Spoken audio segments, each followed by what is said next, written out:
तो करते हैं आप क्वेश्चन नंबर 2। क्या लिखा हुआ है, find the sums given below.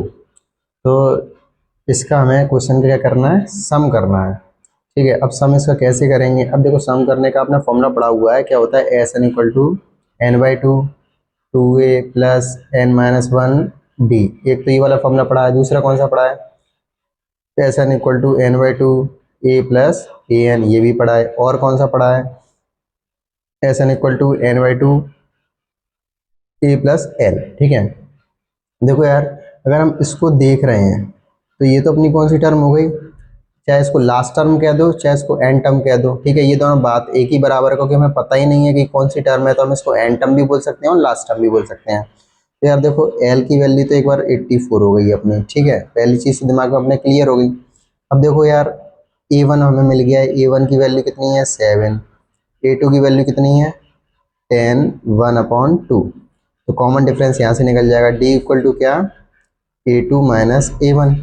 अब ए टू की वैल्यू 10 टू या 20, 20 प्लस वन 21/2, माइनस ए वन की वैल्यू 7 है। ठीक है, एलसीएम लेंगे, इसके नीचे 1 मान लो तो 2 आ जाएगा। एलसीएम लेके 2 का 2 में डिवाइड दोगे 1, और 1 का 21 में मल्टीप्लाई 21, माइनस 1 का 2 में डिवाइड दोगे 2 आएगा, 2 7 जा 14 आ जाएगा।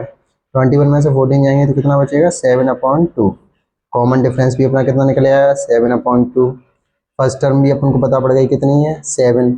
अब अपने लिए एक समस्या आ गई है कि हमें एन की वैल्यू नहीं पता है ना, कि भाई इसमें कितनी टर्म, टोटल कितनी टर्म है, मतलब नंबर ऑफ टर्म हमें पता ही नहीं है। तो यार नंबर ऑफ टर्म फाइंड करने के लिए हमें कैसे ये सवाल डील करेंगे। तो देखो ऐसे समझो, जैसे ये है लास्ट टर्म भी बोल सकते हैं, मैंने आपसे पहले ही बोला। और इसको हम क्या और बोल सकते हैं, एंथ टर्म, मतलब ए एन भी बोल सकते हैं, ए एन इक्वल टू 84। क्योंकि ये टर्म हमें पता ही नहीं है कि कौन से नंबर पे है, किस नंबर पे आ रही है, तो हम इसको एन टर्म भी बोल सकते हैं। और ए एन का फॉर्मूला आपने पढ़ रखा है, ए एन का फॉर्मूला क्या होता है, ए प्लस एन माइनस वन, और डी इक्वल टू क्या 84। अब ए की वैल्यू तो आपने देख ली 7 आ गई, प्लस एन पता ही नहीं है तो एन को ऐसे छोड़ दिया, -1। डी की वैल्यू कितनी आ गई 7/2, इक्वल टू में 84। अब देखो n-1 7/2, अब ये 7 था, ये प्लस का था, उधर जाएगा तो माइनस में हो गया। अब माइनस करोगे तो 77 आएगा। ठीक है, और यहाँ n-1 7/2, इतना आपको समझ में आ गया। अब n-1 अब 77, ये 2 था, ऊपर जाएगा 2 आ गया, ये 7 ऊपर था, नीचे आ जाएगा, मतलब डिवाइड में आ जाएगा। ठीक है, इससे इसको काटेंगे 11 हो जाएगा, तो n-1 11 2 जा 22। अब n इक्वल टू 22, ये माइनस का 1 उधर जाएगा तो 10 का 1, n इक्वल टू कितना हो जाएगा अपना, n इक्वल टू हो जाएगा 23। तो n की वैल्यू भी अपन को पता पड़ेगी कितनी है 23। ठीक है, अब हम फॉर्मूले का यूज़ कर सकते हैं। कौन से वाले फॉर्मूले का यूज़ करेंगे, हम तीनों में से कोई भी फॉर्मूला लगा सकते हैं, तीनों में कोई भी फॉर्मूला लगा सकते हैं और आंसर सेम आएगा। ठीक है, तो मैं तो लेकिन इस वाले फॉर्मूले को यूज़ करूंगा, S N equal to N by two A plus N. तो एस एन, अब देखो एन की वैल्यू कितनी आ गई है 23, एन की वैल्यू 23/2, ए की वैल्यू कितनी है 7, प्लस एल, एल हो चाहे ए एन हो तो वो कितना है अपना 84। ठीक है, तो एस 23/2, इनको ऐड करेंगे तो ऐड करने के बाद आएंगे 91। ठीक है, अब 23 और 91 का क्या करना है, मल्टीप्लाई करना है। ठीक है, 23 और 91 का मल्टीप्लाई करेंगे, 91 इंटू 23, तो 3 वन 3, 3 9 जा 27, 2 1 जा 2, 2 9 जा 18, 3 7 2 9, 2 8 10, 2093, 2093/2। लेकिन आंसर शीट में ऐसा एग्जैक्ट आंसर है नहीं है। आप इसको कैसे करोगे, डिवाइड दे दो, 2093, 2 1 जा 2, 0 आ गया, 0 का 0 आ गया, यहाँ पे 9 लिख दो इधर, 2 4 जा 8, 1 बचा, 3 आ गया, 2 6 जा 12, तो यहाँ 1 बच गया। अब इसको हम कैसे ले सकते हैं, जैसे क्या है ना हमने, अब देखो यहाँ क्या बच गया है, रिमाइंडर आ गया अपना कितना 1 आ गया है, ये क्वोशिएंट है, तो क्वोशिएंट को लिखेंगे यहाँ 10462, रिमाइंडर कितना बच गया है 1। तो ये हमारा आंसर शीट में आंसर है। आप चाहो तो यहाँ पे भी आंसर छोड़ सकते हो, अगर लिखना चाहो तो इसको भी लिख सकते हो। ठीक है, समझ में आ गया कि नहीं आ गया।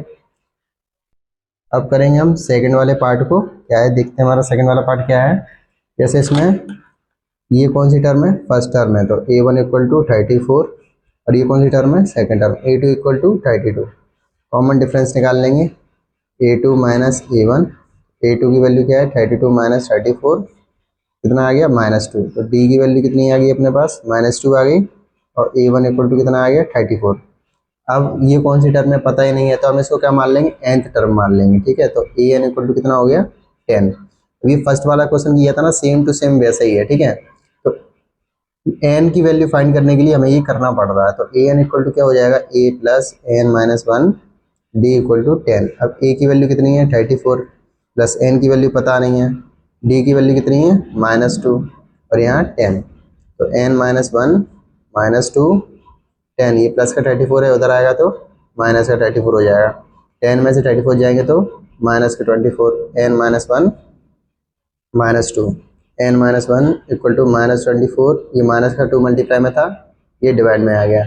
इसको सॉल्व करेंगे कितना आ जाएगा 12, तो n माइनस 1 इक्वल टू 12 आ जाएगा। तो n इक्वल टू 12, ये माइनस का 1 उधर जाएगा तो प्लस का 1 हो जाएगा, तो n इक्वल टू कितना हो जाएगा 13 हो जाएगा, ठीक है। तो n की वैल्यू अपनी कितनी आ गई 13 आ गई यहाँ पे, ठीक।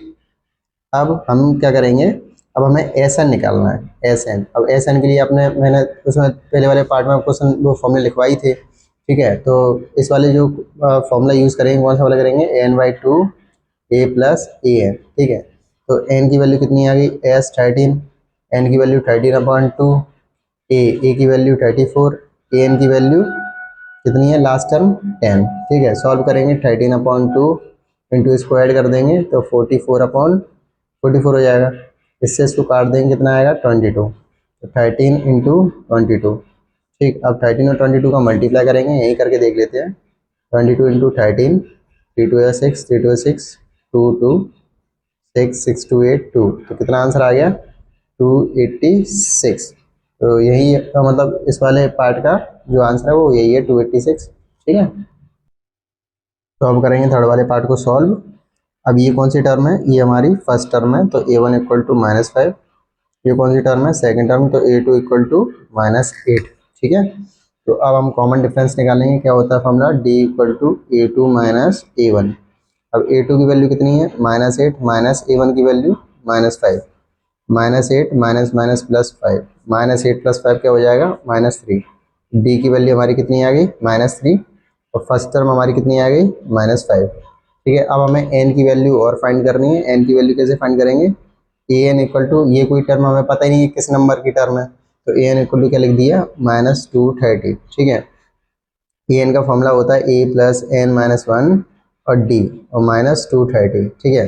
अब a की वैल्यू -5 प्लस n की वैल्यू पता नहीं तो n लिख दिया, d की वैल्यू -3 और यहाँ -230, n माइनस 1 -3 -230, ये माइनस का इधर था, इधर आएगा तो प्लस का 5, इसको सॉल्व करेंगे तो -225, n माइनस 1 और -3, n minus 1 equal to -225 upon -3 हो जाएगा। इससे इसको डिवाइड देंगे, 3 7 21, 3 5 15, n माइनस 1 इक्वल टू क्या हो जाएगा 75, ठीक है। तो n इक्वल टू 75 प्लस 1, ठीक।